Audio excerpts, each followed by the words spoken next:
Hello friends, 1982 సంవత్సరంలో అమెరికాలోని Chicago సిటీలో ఏం జరిగిందో తెలుసా? అది ఓ సాధారణ మెడిసిన్ వల్ల మొదలై చివరికి దేశాన్ని షాక్ లోకి నెట్టింది. ఒక పెయిన్ కిల్లర్ టాబ్లెట్ థయనాల్ తీసుకున్న వాళ్ళు ఒక్కొక్కరుగా చనిపోతున్నారు. మెడిసిన్ అంటే మనకి లైఫ్ సేవ్ అవ్వాలి, కానీ ఈసారి అదే డెత్ రీజన్ అయ్యింది. ఇంతకాలం అయినా ఎవరు చేశారో ఎవరికీ తెలియదు. ఇది ప్రపంచాన్నే మార్చేసిన థయనాల్ మర్డర్ మిస్టరీ.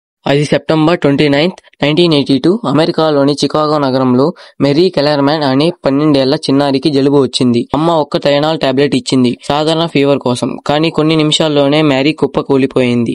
డాక్టర్లు సేవ్ చేయలేకపోయారు. అదే రోజు మధ్యాహ్నం ఆడమ్ జామస్ అనే వ్యక్తి కూడా థయనాల్ తీసుకున్నాడు. అతను వెంటనే చనిపోయాడు. అతని ఇంట్లో దుఃఖం నెలకొంది. బ్రదర్ స్టాన్లీ మరియు అతని వైఫ్ తెరీసా కూడా అక్కడే ఉన్నారు. వాళ్ళు కూడా ఆడమ్ తీసుకున్న థయనాల్ బాటిల్ నుంచి మెడిసిన్ తీసుకున్నారు మరియు కొన్ని నిమిషాల్లో ఇద్దరూ చనిపోయారు. ఒకే కుటుంబం, ముగ్గురు ఒకే రోజు ఒకే మెడిసిన్ వల్ల మరణం. కొన్ని రోజుల తర్వాత చికాగో చుట్టూ మరిన్ని మరణాలు చోటు చేసుకున్నాయి. మ్యారీ రైనర్, పౌలా ప్రిన్స్, మ్యారీ ఫెర్లాండ్ వీళ్ళంతా థయనాల్ క్యాప్సిల్ తీసుకున్నారు మరియు మరణించారు. పోలీసులు మొదట ఇది కాన్సిడెన్స్ అనుకున్నారు, కానీ అటాప్సీ రిపోర్ట్స్ చూసి షాక్ అయ్యారు. అందరూ పొటాషియం సైనైడ్ పాయిజన్ వల్ల మరణించారు. అంటే ఎవరో థయనాల్ క్యాప్సిల్లో పాయిజన్ మిక్స్ చేశారు. ఈ వార్త మీడియాలోకి వచ్చింది. ప్రజలంతా భయపడ్డారు. షాపుల్లో నుండి థయనాల్ టాబ్లెట్స్ ని తీసేశారు. అమెరికాలో మొదటిసారి మెడిసిన్ మీద ప్రజలు నమ్మకం కోల్పోయారు. పోలీస్, FBI మరియు జాన్సన్ జాన్సన్ కంపెనీ టీములు కలిసి ఇన్వెస్టిగేషన్ మొదలుపెట్టారు. వాళ్ళు తెలుసుకున్నారు, ఈ పాయిజన్ ఫ్యాక్టరీలో మిక్స్ చేయలేదు. ఎవరో స్టోర్స్ లో వెళ్లి బాటిల్ ఓపెన్ చేసి సైనైడ్ క్యాప్సిల్ పెట్టి తిరిగి సీల్ చేశారు. అంటే ఎవరో సూపర్ మార్కెట్ కి వెళ్లి పీపుల్ ని ర్యాండమ్ గా టార్గెట్ చేశారు. ఒక కిల్లర్ మెడిసిన్ ని డెత్ టూల్ గా మార్చేశాడు. కొన్ని రోజుల తర్వాత జాన్సన్ జాన్సన్ కంపెనీకి ఒక లెటర్ వచ్చింది. ఆ లేఖలో ఇలా రాసి ఉంది: I am the one who poison your Tylenol. Pay me $1 million. I will stop the killings. సంతకంలో జేమ్స్ లెవిస్ అని ఉంది. FBI వెంటనే అతన్ని అరెస్ట్ చేసింది. కానీ ఎవిడెన్స్ ఏమీ దొరకలేదు. అతడు లెటర్ రాశాడు కానీ పాయిజన్ మిక్స్ చేసిన వాడు కాదని తెలిసింది. అందుకే అతనికి ఎక్స్ట్రాక్షన్ కేసు మీద జైలుకి పంపించారు. కానీ మర్డర్ ఛార్జెస్ ప్రూవ్ చేయలేదు.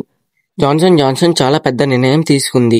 వాళ్ళు 31 మిలియన్ థయనాల్ బాటిల్స్ ను మార్కెట్ నుండి వెనక్కి తీసుకున్నారు. టీవీ మరియు రేడియోలో ప్రజలకు చెప్పారు, don't use Tylenol, please return it immediately అని. అది అమెరికా చరిత్రలో అతిపెద్ద ప్రొడక్ట్ రీకాల్. కంపెనీకి భారీ లాస్ అయ్యింది, కానీ హానెస్ట్లీ వాళ్ళ బ్రాండ్ నేమ్ బతికిపోయింది. అది తర్వాత మెడిసిన్ వరల్డ్ మొత్తం మారిపోయింది. కొత్త tamper proof seals, plastic shrink wraps, foil seals, caplet instead of capsules అన్నీ ఈ కేసు వల్ల వచ్చాయి. సైకాలజిస్ట్ కిల్లర్ మైండ్ అర్థం చేసుకోవడానికి ప్రయత్నించారు. కొంతమంది అనుకున్నారు ఇది రివెంజ్ ప్లాన్ అయి ఉంటుందని. మరికొంతమంది అనుకున్నారు ర్యాండమ్ సైకో కిల్లర్ అని. మరికొంతమంది స్పెసిఫిక్ విక్టిమ్ ని టార్గెట్ చేసిన వాడని. కానీ ఏ ఒక్క ప్రూఫ్ లేదు. No fingerprints, no eyewitness, no camera. 1982లో టెక్నాలజీ కూడా చాలా లిమిటెడ్. అందుకే కిల్లర్ ఒక షాడోలా మాయమయ్యాడు. 2009లో FBI ఈ కేసు మళ్లీ తెచ్చింది. జేమ్స్ లెవిస్ ఇంటికి రీసెర్చ్ కెళ్లారు. కొన్ని కెమికల్స్ డాక్యుమెంట్స్ దొరికాయి, కానీ అవి కూడా ప్రూఫ్ కాలేవు. ఇంత అడ్వాన్స్ ఫారెన్సిక్ టెక్నాలజీ ఉన్నా ఈ కేసు ఇంకా అన్సాల్వ్డ్ మిస్టరీగానే ఉంది. ఈ ఘటన అమెరికాలోని ప్రజలను పూర్తిగా మార్చేసింది. ప్రతి మెడిసిన్ బాటిల్ పై కూడా ట్రస్ట్ తగ్గిపోయింది. ఫార్మసీ కంపెనీస్ కొత్త సేఫ్టీ ప్యాకింగ్ సిస్టమ్స్ ని తెచ్చాయి. గవర్నమెంట్ కూడా కొత్త యాంటీ ట్యాంపరింగ్ లాస్ ప్రవేశపెట్టింది. ఒక చిన్న టాబ్లెట్ వల్ల ప్రపంచం మొత్తం కొత్త మార్గంలోకి వెళ్ళింది.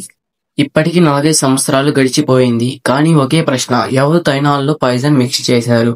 వాజ్ ఇట్ జేమ్స్ లెవిస్ లేదా ఇంకెవరు? ఏది నిజం ఎవరికీ తెలియదు. మరి ఈ మిస్టరీ ఎప్పటికీ అన్సాల్వ్డ్ గానే ఉండొచ్చు. ఇది థయనాల్ మర్డర్ మిస్టరీ. ఒక టాబ్లెట్, ఒక పాయిజన్ మరియు ఒక అన్సాల్వ్డ్ మిస్టరీ. ఇది ప్రపంచం మొత్తాన్ని మార్చేసిన నిజ కథ. మీరు ఏమనుకుంటున్నారు? జేమ్స్ లెవిస్ నేనా నిజమైన కిల్లర్? కింద కామెంట్ సెక్షన్ లో చెప్పండి. Thanks for watching.